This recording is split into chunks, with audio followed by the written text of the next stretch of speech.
मैं पल दो पल का शायर हूँ, पल दो पल मेरी कहानी है, पल दो पल मेरी हस्ती है, पल दो पल मेरी जवानी है। मैं पल दो। Hello everyone, welcome to my channel advance homeopathy. आज हम डिस्कस करेंगे एक बहुत ही ब्यूटीफुल मेडिसिन के बारे में और उसके मेंटल्स को समझेंगे एक केस के थ्रू। तो ये बहुत ही कॉमनली हम इस मेडिसिन को यूज़ करते हैं, पर इसका एक अलग एस्पेक्ट उसको हम समझने की कोशिश करेंगे आज। तो एक 27 ईयर ओल्ड मेल हमारे क्लिनिक में आते हैं।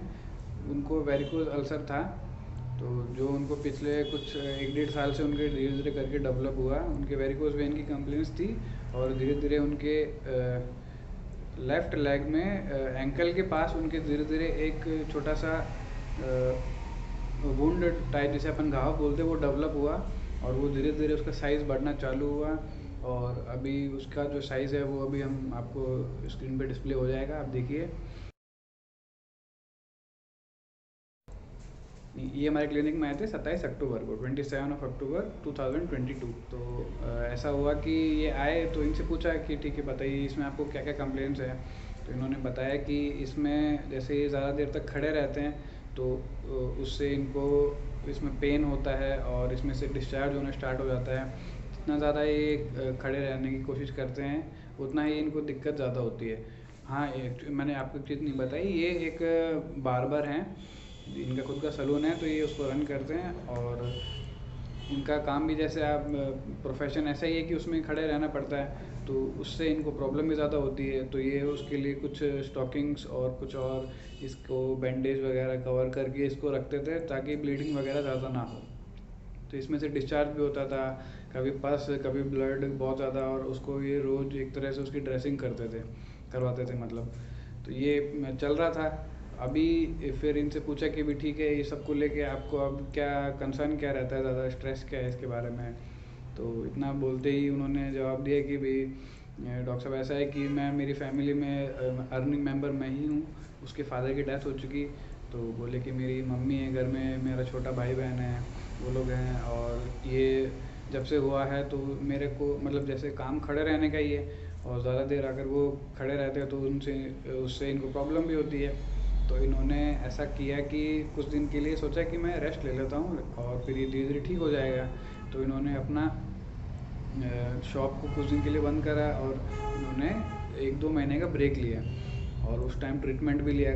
तो उससे इनको ये था कि भाई ड्रेसिंग करते थे और कुछ मेडिसिन वगैरह लगाते थे एप्लीकेशन, तो उससे इनको एक बार थोड़ा सा जो भी वो घाव था वो भर जाता था, पर वो फिर से वापस जैसे मेडिसिन बंद करा वो फिर से हो जाता था। तो ये इनको कंप्लेन लगातार हो रही थी। तो फिर इन्होंने सोचा कि भाई नहीं, अपन को होम्योपैथी में इसका ट्रीटमेंट कराना चाहिए। तो फिर ये यहाँ पे आए। तो फिर मैंने पूछा कि भाई ठीक है, अब आपको इसको लेके ज़्यादा कंसर्न क्या रहता है, मतलब ये आपकी लाइफस्टाइल को या कैसे आपको अफेक्ट ज़्यादा कर रही है ये जो बीमारी है। तो बोले कि भैया अब मैं अकेला कमाने वाला हूँ, छोटे भाई बहन हैं, पापा है नहीं, उनका सबको मेरे को करना पड़ता है। पर अब आप ही बताइए कि मैं इसके लिए 1-2 महीने मैंने रेस्ट लिया, तो उसके बाद फिर मेरे को यही चिंता रहती थी कि भाई अब कुछ अगर हो जाएगा, दिक्कत ज़्यादा हो जाएगी तो फिर इनका क्या होगा। और आप जानते ही हैं कि भाई लॉकडाउन के बाद से वैसे ही बहुत मुश्किल था सबके लिए सर्वाइव करना, और फिर ये ऐसी कंडीशन हुई। तो अब तो मैं वैसे मैंने भाई बहनों को भी सेटल कर दिया है, अब तो खैर मैं इतना स्ट्रेस में नहीं रहता हूँ। पर पिछले कुछ टाइम पहले मेरे को ये आप पूछ रहे हो तो मैं बता रहा हूँ कि स्ट्रेस तो मेरे को था इन चीज़ों को लेके। बाकी मैं अभी अभी मैंने भाई बहनों को इनको भी कहीं सेटल करवा दिया है, इनका भी जॉब कंटिन्यू है, ये भी थोड़ा बहुत अर्न कर लेते हैं, तो उससे घर चल रहा है ठीक है, ऐसे ऐसा कोई प्रॉब्लम नहीं है। तो अब ये एक छोटा सा केस था। अब तो हमने यहाँ पे 2 रूब्रिक लिए, पहला था एंग्जाइटी बिजनेस अबाउट और दूसरा fear disaster roster of. In 2 rubrics के बेसिस पे हमने इनको रस्टॉक्स उस टाइम पे 200 पोटेंसी में 1 डोज दिया, और फिर एक हफ्ते का इनको हमने SL दे के इनको भेजा। तो ये उसके बाद 1 हफ्ते बाद आए, तो इनके उसमें जो कंडीशन थी उसमें ऐसा इतना कोई इम्प्रूवमेंट नहीं था। पर ये बोले कि नहीं अब ठीक है, मतलब थोड़ा सा मेरे को ऐसे कुछ रिलैक्स लग रहा है।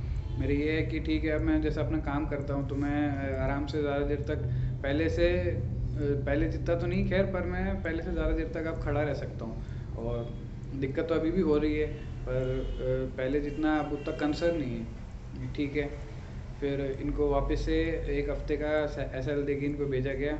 उसके बाद ये आए तो जो इनका घाव था उसमें कुछ थोड़ा बहुत स्लाइट इम्प्रूवमेंट था। बाकी जो ब्लीडिंग वगैरह थी वो अभी भी हो रही थी, पर वो कम थी और थोड़ा बहुत उसमें इम्प्रूवमेंट था। तो इनको फिर से 1 हफ्ते का SL दे के भेजा। फिर ये उसके बाद जब आए तो उस टाइम पे जो इनकी कंडीशन थी वो स्टेबल थी। अब इन्होंने कहा कि नहीं, अब फर्दर इम्प्रूवमेंट कुछ नहीं हो रहा है, ब्लीडिंग अभी भी हो रही है, और अभी मतलब लास्ट टाइम जो कंडीशन थी वो अब वहीं तक आके रुक गया है, स्टेबल हो गया मामला। तो फिर हमने पोटेंसी इंक्रीज़ करी और इनको 1 mg का एक डोज देके इनको हमने अब के बार 15 डेज़ का SL दे के भेजा। तो उसके बाद जब ये आए तो उसमें काफ़ी हद तक इम्प्रूवमेंट था, और धीरे धीरे उनका जो कंसर्न था वो सब चीज़ें सही हुई। मेंटली काफ़ी रिलैक्स ये थे, और जो इनका घाव था वो भी धीरे धीरे सूखने लग गया था। और वो अल्सर था वो एक तरह से बोलते हैं ना कि अपन सोचते हैं कि भाई एकदम से ऐसा ये चीज़ें कहाँ गई, कहाँ चली गई, कहाँ गायब हो गई। तो देखिए, अपनी जो ह्यूमन बॉडी है, भगवान ने उसको इतना कैपेबल बनाया है कि अगर वो इतना कोई डिज़ास्टरस या इतना कुछ सीवियर डिजीज़ प्रोड्यूस कर सकती है, तो बॉडी उसमें इतनी कैपेबिलिटी है कि वो उसको अब्जॉर्ब भी कर सकती है और उसको वो सही भी कर सकती है ना। तो वो आप मानिए कि करीब 2 महीने तक उनको हमने इस तरह से चलाया, और 2 महीने बाद अभी उनकी जो कंडीशन है वो अभी आप देखिए।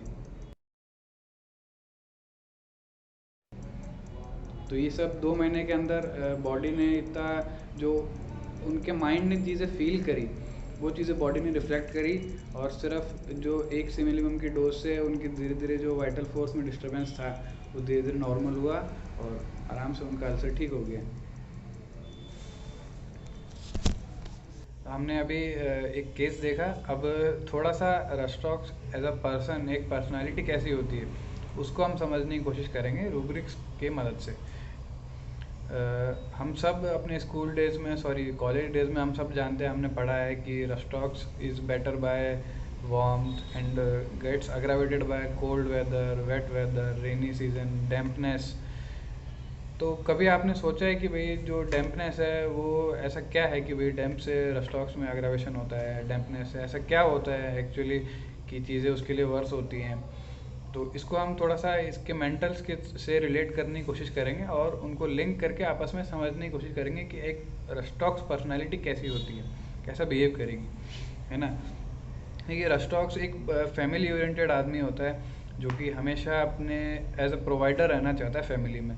तो वो सबके लिए कुछ ना कुछ करता रहेगा, हमेशा इधर उधर भाग दौड़ करेगा, काम करेगा, फिर कुछ और करेगा, पर वो हमेशा, मतलब हम सब पढ़ते हैं रेस्टलेसनेस, तो वो एक्चुअल में जो उसकी रेस्टलेसनेस है वो होती है कि वो चीज़ें प्रोवाइड करने के चक्कर में दिन भर इतना भाग दौड़ करता रहता है, लगा रहता है कि मैं इनके लिए सब कुछ कर दूँ, है ना।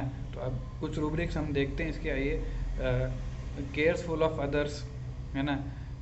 सेल्फलेसनेस, ये खुद को कभी प्रायोरिटी पे नहीं रखता, अपनी फैमिली को प्रायोरिटी रखता है। Anxiety children about his, religious type का बंदा होता है बहुत ज़्यादा, religious affection, too occupied with religion करके ऐसे रूब्रिक है ना। सुपरस्टिशियस होता है ये। सुपरस्टिशियस को हम समझते हैं, देखिए जैसे कि हम सब जानते हैं कि कुछ चीज़ें होती हैं जैसे सुपरस्टिशन की, आपको थर्सडे के दिन आप हेयर कट नहीं करना चाहिए, नेल्स कट नहीं करनी चाहिए, सैटरडे को नहीं करने चाहिए, बाकी दिन आप कर सकते हैं। कुछ ऐसा होता है कि भाई बाकी दिन नॉनवेज चलेगा, ड्रिंक चलेगी, पर ट्यूसडे सैटरडे वो नहीं करते हैं, तो वो हो गया सुपरस्टिशियस। अब इसका आप एक केस से मैं आपको समझाता हूँ। एक पेशेंट थे ऐसे सिमिलर, तो उनको ऐसा था कि भाई जैसे हमने मेडिसिन दी, उसके बाद मैंने उनसे कहा कि आप नेक्स्ट डे मुझे बताइए कि कैसा कैसा रहता है। तो नेक्स्ट डे उनका कॉल नहीं आया, तो वो हमारे रिलेटिव थे, तो मैंने खुद उनको अप्रोच किया कि कैसा रहा, मतलब how was the result, what feedback बताइए थोड़ा। तो उनका आंसर था कि नहीं डॉक्टर साहब, मैं बताऊंगा नहीं। मैंने पूछा कि क्यों, बताएंगे क्यों नहीं, तो बोले कि बताने से चीज़ें बिगड़ जाएंगी, तो इसलिए मैं नहीं बताऊंगा। तो ये समझ रहे हैं, अब ये होता है सुपरस्टिशियस, इस तरह की पर्सनैलिटी होती है ना। अब ये दिन भर भाग दौड़ करता रहता है, तो डेलीरियम बिजी, है ना। Anxiety driving from place to place, anxiety hypochondriacal, और cares full of business, talking business of. अब ये इंसान ऐसे दिन भर भागदौड़ करते रहना चाहता है ना। तो अब देखिए इसके लाइफ में डैम्पनेस क्या है एक्चुअली, डैम्पनेस कैसे इसको अफेक्ट करती है। हम सब जानते हैं कि समर सीज़न में जो वाटर एनर्जी है, सन की एनर्जी है, तो वो काफ़ी अबंडेंस में प्रेजेंट होती है। तो उससे एक्चुअली होता क्या है, हीट से क्या होता है ऐसा, हीट से चीज़ों की जो मोबिलिटी होती है वो बहुत ज़्यादा हाई रहती है, और जैसे जैसे चीज़ें फ्रीज़ होने लगेंगी, कोल्डनेस आएगी, डैम्पनेस आएगी, तो वहाँ पे जो चीज़ों की मोबिलिटी है वो धीरे धीरे कम होने लग जाती है। जैसे कि रेनी सीज़न है तो उसमें हम सब प्रिफर करते हैं कि भाई ठीक है अपने घर पे रहें, बाहर ट्रैवलिंग इतना पॉसिबल नहीं हो पाती है ना। वैसे ही जो विंटर सीज़न आता है वहाँ पे भी चीज़ें समर कोल्ड की वजह से चीज़ें स्टिफ होने लग जाती हैं, स्टिफनेस आती है, मोबिलिटी कम होती है चीज़ों की। तो रस्टॉक जैसी पर्सनैलिटी है, ये हमेशा कुछ ना कुछ करते रहना चाहता है। तो इसको ऐसी लाइफ में कंडीशन, ऐसी सिचुएशन इसको अच्छी नहीं लगती, इसको पसंद नहीं है कि जहाँ पे ये इसकी जो मोबिलिटी है वो कम हो। तो डैम्पनेस से इसका रिलेशन ऐसा है कि ये इसलिए डैम्पनेस से बचना चाहता है, ये ऐसी सिचुएशन में कभी नहीं आना चाहता जहाँ पे ये चीज़ें प्रोवाइड ना कर सके या काम ना कर सके, है ना। तो ये इसकी लाइफ में डैम्पनेस होती है एक्चुअली। अब यहाँ से देखिए सब कुछ इसकी लाइफ में स्मूथ चल रहा होता है, तो ये बंदा बीमार कैसे पड़ेगा, कि बीमार पड़ेगा जब एलिमेंट्स फ्रॉम बिजनेस फेलियर, है ना। बिजनेस में इसको अगर कुछ मान लीजिए सब कुछ मेहनत कर रहा है पर चीज़ें उतना उसको रिजल्ट नहीं मिल रहा है, नहीं वो इतना अर्न कर पा रहा है, बिजनेस फेलियर से इसमें दिक्कत आएंगी, है ना। और इसमें एंग्जाइटी फ्रॉम सिटिंग बेंट एक रूब्रिक है। अब देखिए सिटिंग बेंट का मतलब क्या होता है, anxiety from sitting bent. Anxiety मतलब एक ऐसी चीज़ को लेके चिंता जिसका कोई कॉज नहीं है ना। एंग्जाइटी और फियर में डिफरेंस होता है। फियर मतलब कि आपको कॉज पता है, और एंग्जाइटी मतलब आपको कॉज नहीं पता, बस आप उसके बारे में चिंता कर रहे हैं, ठीक है। तो एंग्जाइटी फ्रॉम सिटिंग बेंट का मतलब है सिटिंग बेंट। अब आप एक तो नॉर्मल ऐसे बैठे हैं, एक आप ऐसे बैठे हैं।